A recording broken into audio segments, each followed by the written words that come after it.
Okay, let's start by taking a look at supervised learning. Now suppose Rosie has some historic lemonade sales data and she wants to use machine learning to predict how many lemonades she might expect to sell on a given day. When you need to predict a numeric value like this, you can use a supervised learning technique called regression.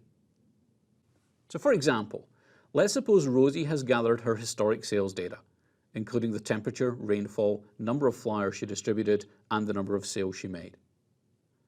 Now what we want to do is to model the sales using the feature that Rosie has recorded, the temperature, rainfall, and flyers. In this case, we know all of the feature values and we know the label value of 12. So we need our algorithm to learn a function that operates on all of the features to give us our resulting label of 12. Of course, a sample of only one day isn't likely to give us a function that generalizes well. So we'd gather the same data from lots of days and train our model based on this larger set of data.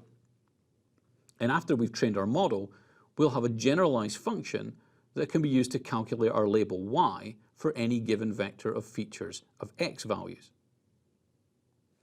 Now, we can plot individual values for y that were calculated for specific x feature values on a chart like this. And of course, we can interpolate for any new value of x to predict an unknown y.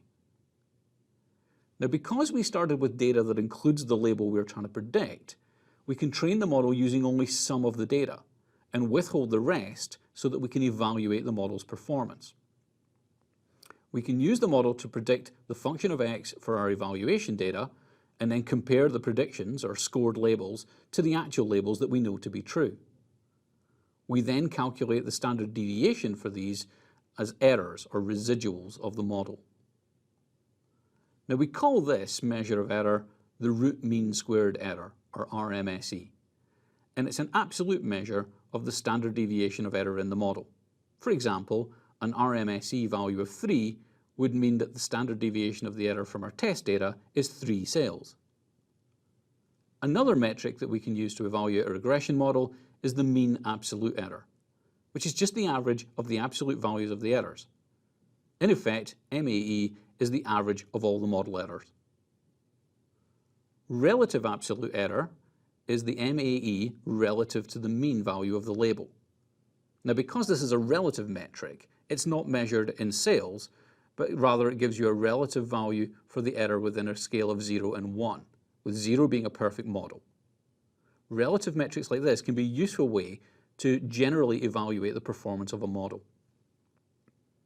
Another relative metric is relative squared error, which is the RMSE divided by the sum of the squares of the label. And finally, the coefficient of determination, which is also known as the R squared of the model, represents the predictive power of the model as a value between 0 and 1. A value of 0 means that the model is random and has learned nothing about the data. A perfect fit would result with a value of 1.